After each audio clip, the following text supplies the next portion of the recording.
एक बार फिर आप सभी को प्रभु यीशु मसीह के जीवित, पवित्र और सामर्थी नाम में जय मसीह की। धन्यवाद करते हैं प्रभु का एक और इस सुंदर मौके के लिए जो उसने हमारे जीवनों में दिया कि हम उसके चरणों में उपस्थित हैं और उसकी महिमा हमने करी, अपने विनती निवेदन प्रार्थनाएं धन्यवाद के साथ उस तक पहुंचाए। अब समय है जबकि वचन के द्वारा उसकी वाणी को हमने सुनना है, और जब हम उसकी वाणी सुनते हैं तो हमें बिल्कुल अपने आप को शांत रखना है। प्रभु यीशु मसीह जब भी अपने चेलों के पास आते थे उनसे कहते थे तुम्हें शांति मिले, क्योंकि अगर वो शांति हमारे हृदय में नहीं है जो प्रभु यीशु मसीह दे के गया है, तो उसके वचन को हम सुन तो लेंगे, समझ नहीं पाएंगे और अपने जीवन में लागू नहीं कर पाएंगे। संसार में शोर होता है, बहुत कलेश है, दुख है, तकलीफ है, बीमारियां हैं, घटी है, कमी है, प्राकृतिक आपदाएं हैं, कोलाहल है, लेकिन इन सब के बीच जो प्रभु की शांति को महसूस करता है वो ही प्रभु के योग्य है। तुम्हें शांति मिले। वो शांति हमारे हृदय में अगर नहीं है तो प्रभु का वचन हम सुन तो लेंगे, समझ नहीं पाएंगे, उसे अपने जीवन में लागू नहीं कर पाएंगे। इसलिए हम सब प्रार्थना के साथ बैठे एक दूसरे के लिए प्रार्थना करते रहें कि प्रभु हम सबको शांति दे, ताकि तेरा वचन हम तक पहुँचे, तेरी वाणी हम तक पहुँचे और हमारे जीवनों में वो कार्य करने पाए, हमारे जीवन में बदलाव लाए, हमें नई सृष्टि बनाए और हमें जब तेरा दोबारा महिमामय आगमन हो तो तेरे समक्ष उपस्थित होने का हियाव हो सके। हम शर्मिंदा ना हो, हम डरे ना, अपने आदि पिता आदम की तरह हम अपने परमेश्वर के आगे आने से हम डरे नहीं। उसने कहा मैं नंगा हूँ इसलिए मैं छिप गया। अगर हम वो वस्त्र जिसका जिक्र प्रकाशित वाक्य 19 में किया गया है, वो वस्त्र अगर हमने धारण नहीं किए होंगे तो हम परमेश्वर के समक्ष नंगे हैं। हमें भी छुपना पड़ेगा, हमें भी कहना पड़ेगा कि मैं तेरे समक्ष नहीं आ सकता। लेकिन अगर वो वस्त्र हम हासिल कर लेंगे तो निश्चय परमेश्वर के समक्ष आने का हमें हियाव होगा। Praise Lord. आज प्रभु के वचन में से हम पढ़ेंगे गलातियों की पत्री उसका 4 अध्याय 8 से लेकर 11 तक, page number 261 261। Epistle of Galatians chapter 4 verse 8 to 11, page number 261।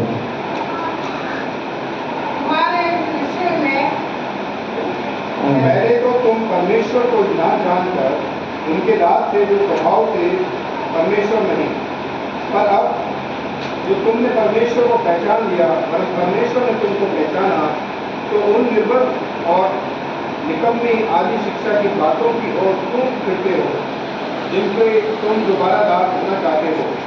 तुम दिनों और महीनों और नियतों दिनों और वर्षों को मानते हो। मैं तुम्हारे विषय में डरता हूँ, कहीं ऐसा ना हो कि जो परिश्रम मैंने तुम्हारे लिए किया है वह व्यर्थ करे। हे भाइयों, मैं तुमसे विनती करता हूँ तुम मेरे समान हो जाओ, क्योंकि मैं भी तुम्हारे समान हो गया हूँ। तुमने मेरा कुछ बिगाड़ा नहीं, पर तुम जानते हो कि पहले मैंने शरीर की दुर्बलता के कारण तुम्हें सुसमाचार सुनाया, और तुम जो मेरी शारीरिक दशा को जो तुम्हारी परीक्षा का कारण थी कुछ ना जाना, ना उसे घृणा की, और परमेश्वर के दूत परमेश्वर मसीह के समान मुझे ग्रहण किया, तो वह तुम्हारा आनंद मनाना कहाँ गया। बस बाकी बाद में पढ़ेंगे। बस थैंक यू सो मच। प्रभु अपने वचन के पढ़े जाने और सुने जाने पे आशीष दे। प्रभु का वचन है, जब हम इसकी ओर अपने आत्मिक कान लगाते हैं तो हम उसकी वाणी को सुनने पाते हैं। हम एक छोटी सी प्रार्थना करेंगे। मैं आदित्य से रिक्वेस्ट करूँगा प्रार्थना करें मेरे लिए।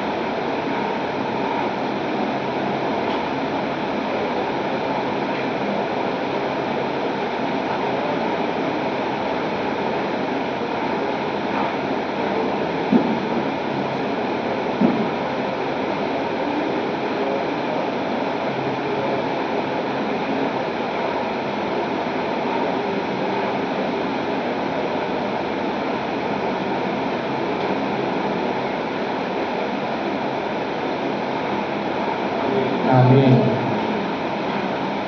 अब बैप्टिज्म ले लिया है तुमने और क्लास भी अटेंड करते हो, परमेश्वर के समक्ष उपस्थित जब होते हैं तो प्रार्थना ऐसे करो कि सबको सुनाई दे। उसमें शर्माने की कोई बात नहीं है, लज्जाने की कोई बात नहीं है, वो तो बहुत गर्व की बात है जब हम परमेश्वर से प्रार्थना करते हैं, मतलब उससे बात करते हैं। हालेलुया।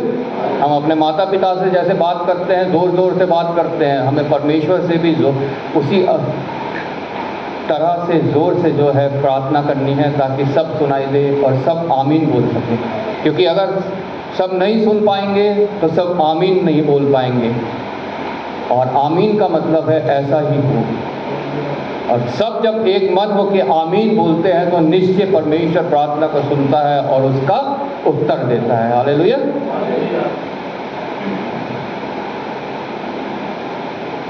यहाँ पे प्रभु के वचन से हमने पढ़ा गलातियों की पत्री उसका 4 अध्याय 8 आयत से, पहले तो तुम परमेश्वर को ना जानकर उसके दास थे जो स्वभाव से परमेश्वर नहीं। हम सब जानते हैं संत पौलुस द्वारा ये गलातियों की कलीसिया को ये पत्री लिखी गई, जो पत्री उन लोगों को लिखी गई जो मेरे और आपकी तरह है, एक कलीसिया है, और जो पहले जो है वो परमेश्वर पर विश्वास नहीं करते थे, लेकिन अब जो है वो परमेश्वर पर विश्वास करते हैं, प्रभु यीशु मसीह पर विश्वास करते हैं।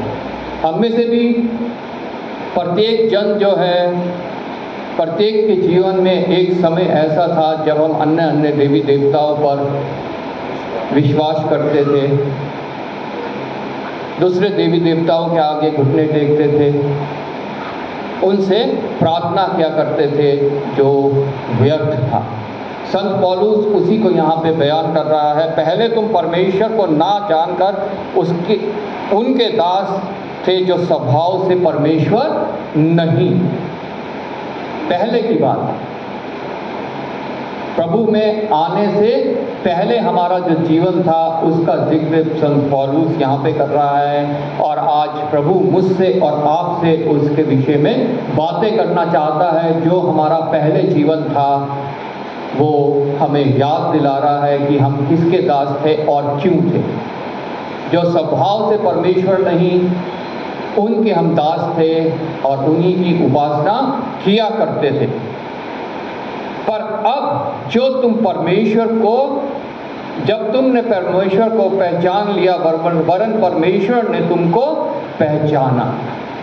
पर अब जबकि तुमने परमेश्वर को पहचान लिया, मैंने और आपने अब उस जीवित सामर्थी परमेश्वर को पहचान लिया है। संत पौलुस कहता है बल्कि परमेश्वर ने तुम्हें पहचान लिया, मतलब उसने हमें चुना है। संसार की भीड़ में से हम वो एक ऐसे भाग्यशाली लोग हैं जिन्हें परमेश्वर ने पहचाना है, हमें एक नाम दिया है। अंताकिया में सबसे पहले मसीही कहलाए गए हम लोग, और आज तक हम लोग मसीही कहलाए जाते हैं। वो नाम हमें दिया गया, वो राजपदधारी अधिकारी का हमारे को पद दिया गया, याजकों का पवित्र समाज हमें बनाया गया, और वो हमारे बीच में रहता है और चलता फिरता है। हालेलुया। वो परमेश्वर जो पूरे संसार का, पूरे जगत का, पूरी सृष्टि का सृष्टि करता है, उसने जो उसकी उत्कृष्ट सृष्टि है मनुष्य, उन मनुष्यों में से मुझे और आपको पहचान लिया है, हमें चुन लिया है। अब हम आत्मिक इस्राएली हैं। जब हम पुराने नियम में पढ़ते हैं, हम फिजिकल इजराइलियों के बारे में पढ़ते हैं, भौतिक इजराइलियों के बारे में पढ़ते हैं। इजराइली नाम उन्हें कैसे मिला? याकूब परमेश्वर के दूत के साथ लड़के उसके ऊपर विजयी हुआ और तब उसे इजराइली नाम मिला। हम उत्पत्ति की पुस्तक उसके 32 अध्याय में पढ़ते हैं, तब उसे इजराइली नाम मिला। और उसके द्वारा 12 गोत्र जो हैं वो तैयार हुए, जो बाद में चल के इजराइली कहलाए। हालेलुया। वो फिजिकल इजराइल भी थे, उनके साथ एक वाचा बांधी गई, मूसा के द्वारा परमेश्वर ने एक वाचा को बांधा कि तुम अगर इस वाचा को मानोगे तो उसके लिए व्यवस्था विवरण 28 अध्याय में आशीषें और श्राप दोनों लिखे गए हैं। उसके लिए अगर मानेंगे तो आशीषें हैं, नहीं मानेंगे तो श्राप है। लेकिन वो इजराइली लोग जो है उसे वाचा को मान नहीं सके और सुलेमान के बिट्रेल के, उसके जो उसने विरोध में हो गया, उसने अन्य जातियों की औरतों से शादी कर ली, उनके लिए मंदिर बनाया, उनकी उपासना करने लगा, इसलिए इजराइली लोगों से वो आशीषें चली गई और इजराइल 2 भाग में बट गया और वो जो परमेश्वर की आशीषें थी वो वहाँ पे खत्म हो गई। उसके बाद परमेश्वर ने, पिता ने अपने लोगों का हाल देखा और उसने दोबारा से उनको बचाने के लिए अपने पुत्र को इस संसार में भेजा, जो इस संसार में आया और जगत के ऊपर उसने जय पाई। वचन हमें बताता है, लिखा है, संसार में तुम्हें कलेश होता है, ढांढस बांधो क्योंकि संसार को मैंने जीत लिया है। उसने संसार के ऊपर विजय पाई और 12 गोत्र, 12 चेले उसने बनाए और वहां से जो है आत्मिक इजराइलियों की शुरुआत हुई। हालेलुया। वो आत्मिक इजराइल है मैं और आप और बाकी वो सब जन जिन्होंने प्रभु यीशु पर विश्वास किया। और उन 12 चेलों के द्वारा पूरे संसार में जो है वो 12 चेलों के, 12 गोत्र के द्वारा जो है आत्मिक इजराइली जो है वो बढ़ते गए और आज भी वो बढ़े ही जा रहे हैं, बढ़े ही जा रहे हैं। लेकिन यहाँ पे भी खत्म नहीं हो रहा है। इन आत्मिक इजराइलियों में भी जो है सभी लोग स्वर्ग तक जो स्थान यीशु मसीह बनाने गया है वहां तक नहीं पहुंच पाएंगे, क्योंकि इसमें से 5 उन बुद्धिशाली स्त्रियों के समान हैं जिनके दिया भी था और तेल भी था, और 5 उन निर्बुद्धि स्त्रियों के समान है जिनका सिर्फ दिया था और तेल नहीं था। और जब हम प्रकाशित वाक्य की पुस्तक में पढ़ते हैं वहाँ पे हम पढ़ते हैं न्यू स्पिरिचुअल इजराइलाइट्स, नए आत्मिक इजराइलियों के बारे में जो स्वर्ग में दाखिल होंगे। प्रकाशित वाक्य 7 में लिखा है 144,000 इजराइली। वो इजराइली नहीं है ये जो भौतिक इजराइली थे उस समय, ये वो इजराइली भी नहीं है जो आत्मिक इजराइली हैं, ये वो इजराइली हैं जो उस जानवर के ऊपर विजय पाके जयवंत हुए हैं। हालेलुया। उस जानवर मतलब शैतान के ऊपर विजय पाके जो जयवंत हुए हैं और जिनके ऊपर वो मोहर लगाई गई है, जैसा हम प्रकाशित वाक्य में पढ़ते हैं। और जब 7वें अध्याय में हम पढ़ते हैं आगे ये भी लिखा है एक बहुत बड़ी भीड़, ए मल्टीट्यूड ऑफ ह्यूमंस, जिन्होंने व्हाइट रोब पहन रखा है, सफेद वस्त्र पहन रखा है, 144,000 और ये इनको मिला के वो बड़ी भारी भीड़। ये है न्यू स्पिरिचुअल इजराइलाइट्स। तो हमें क्या सिर्फ स्पिरिचुअल इजराइलाइट्स बन के रह जाना है या हमें न्यू स्पिरिचुअल इजराइलाइट बनना है, नए आत्मिक इजराइली बनना है? पुराने जो भौतिक इजराइली थे उनसे उनका पद छीन लिया गया। क्यों? क्योंकि उन्होंने जो है परमेश्वर की वाचा को तोड़ दिया। उन्होंने परमेश्वर की वाचा को तोड़ दिया। आज मुझे और आपको देखना है, जब हम आत्मिक इजरायली हैं, क्या मैं प्रभु की, परमेश्वर की जो उसने नई वाचा मुझे दी है उसे रख रहा हूँ कि उसे तोड़ रहा हूँ। अगर मैं उसको पूरा करता हूँ तो मेरे लिए आशीषें हैं, और नहीं करता हूँ तो मेरे लिए श्राप है, जैसा व्यवस्था विवरण 28 अध्याय में लिखा है। आप लोग सब बाद में जाके इन सब चीज़ों को पढ़ सकते हैं। इसलिए यहाँ पे कहता है, जो तुमने परमेश्वर को पहचान लिया वरन परमेश्वर ने तुमको पहचाना, तो उन निर्बल और निकम्मी आदि शिक्षा की बातों को और क्यों फिरते हो। उन निकम्मी और निर्बल और निकम्मी आदि शिक्षाएं, निर्बल और निकम्मी आदि शिक्षाएं पहले हमारे जीवनों में हुआ करती थी, जिनसे कोई फायदा नहीं, उनमें कोई बल नहीं, कोई सामर्थ्य नहीं, बिल्कुल निकम्मी थी। जो प्रभु को जानने से पहले हम लोग जिन शिक्षाओं के ऊपर चलते थे, हालेलुया, उनमें मूर्ति पूजा, अंधविश्वास, व्यर्थ की आस्थाएं, 33 करोड़ देवी देवताएं, और ना जाने क्या क्या शिक्षाओं के ऊपर हम लोग चलते थे।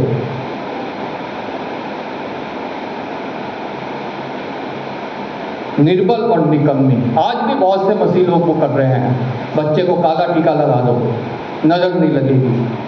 घर के आगे मुखौटा टांग दो, घर को नजर नहीं लगेगी। गाड़ी के आगे जूता लटका दो, उसको नजर नहीं लगेगी। निर्बल और निकम्मी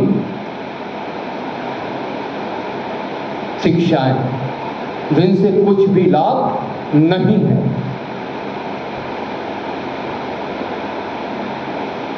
अभी भी सावधान हो जाइए, अगर हम उन निर्बल और निकम्मी शिक्षाओं पर अभी भी ध्यान देते हैं, अभी भी हम उन पर अपना चित्त लगाते हैं, उन पर चलते हैं, हम अपना इजरायली होने का हक खोने वाले हैं। लेकिन आज भी मेरे पास और आपके पास समय है।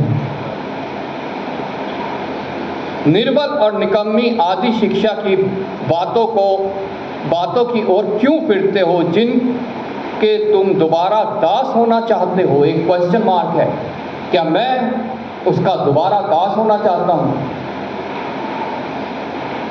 फलाने मंदिर चले जाओ, फलाने गुरुद्वारे चले जाओ, फलाने मस्जिद चले जाओ, मजार में चले जाओ, फलाने चर्च में चले जाओ, मोमबत्ती जलाओ, तुम्हारी प्रार्थना वहां जाके सुनी जाएगी। अरे निर्बुद्धियों, सच्चे हृदय की प्रार्थना आप कहीं से भी करो, वो परमेश्वर सुनता है, हालेलुया, और उसका उत्तर देता है। लेकिन आज भी मसीही लोग इन निर्बल और निकम्मी शिक्षाओं के ऊपर चित्त लगाते हैं, मन लगाते हैं और उसको फॉलो करते हैं। इसलिए प्रभु का वचन मुझसे और आपसे कह रहा है, क्या दोबारा हम उसका ही दास होना चाहते हैं? एक डर के साथ, एक भय के साथ संत पौलुस गलातियों की कलीसिया से ये सवाल कर रहा है। आज ये सवाल प्रभु यीशु मसीह मुझसे और आपसे कर रहा है, क्या दोबारा से हम उनके गुलाम होना चाहते हैं? जो आदि शिक्षा, जो निकम्मी है, जो निर्बल है, पहले हमारे जीवन में कार्य करती थी। तुम दिनों और महीनों और नियत समय और वर्षों को मानते हो। होली आती है, तुम होली भी खेलते हो। दिवाली आती है, तुम दिए भी जलाते हो, पटाखे भी छोड़ते हो। ईद आती है, तुम ईद मुबारक भी करते हो। शरीर में कोई तकलीफ, बीमारी, कमी घटी, कलेश आ जाता है, कोई कहता है फलाने जगह बाजार में जाके मत्था टेक लो, तुम वहां भी जाते हो। और तुम फिर चर्च में आके भी कहते हो हमारे लिए प्रार्थना करो। दो चित्ते क्या पता नहीं कितने चित्ते हो गए ये तो। लेकिन प्रभु का वचन कहता है, दो चित्तों के लिए उसके पास कुछ भी नहीं है। दो चित्तों के लिए उसके पास कुछ भी नहीं है। इसलिए आज समय है कि हम अपने आप को जांचें, हमारे से ये सवाल किया जा रहा है, क्या हम दोबारा से उसका गुलाम होना चाहते हैं? इस सवाल का जवाब मुझे देना है, इस सवाल का जवाब आप लोगों को देना है।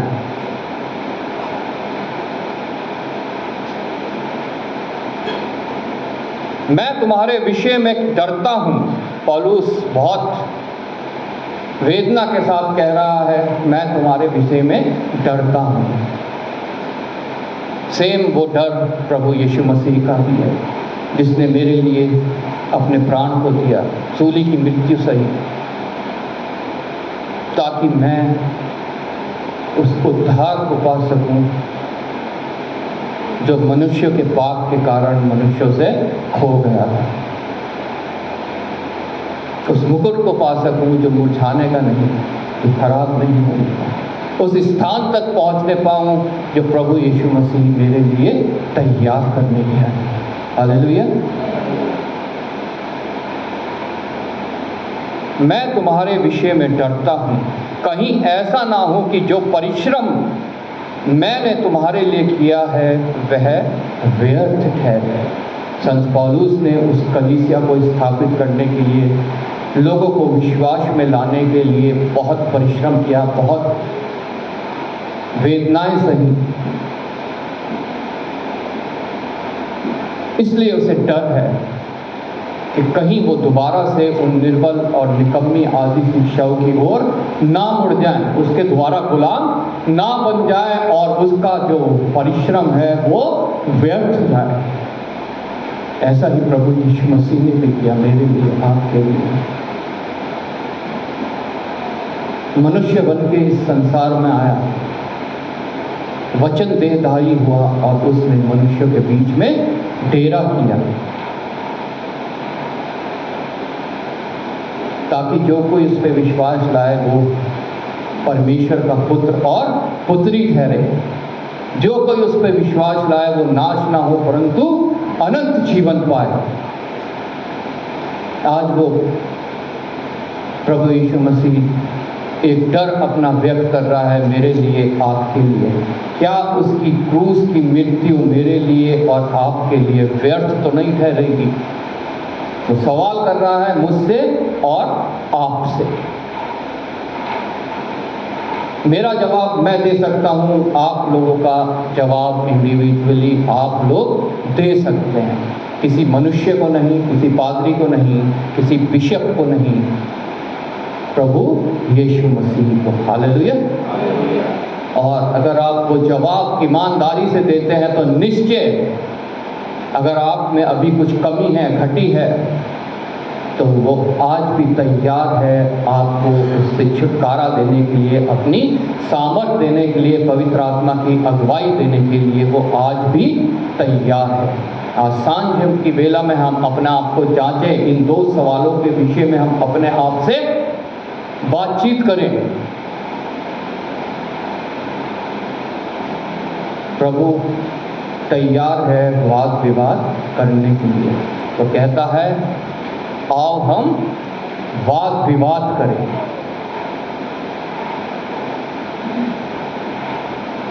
लेकिन हम तैयार नहीं होते। हम तो अपनी सी ही चाल चलते हैं, हम तो अपने से ही जीवन व्यतीत करते हैं।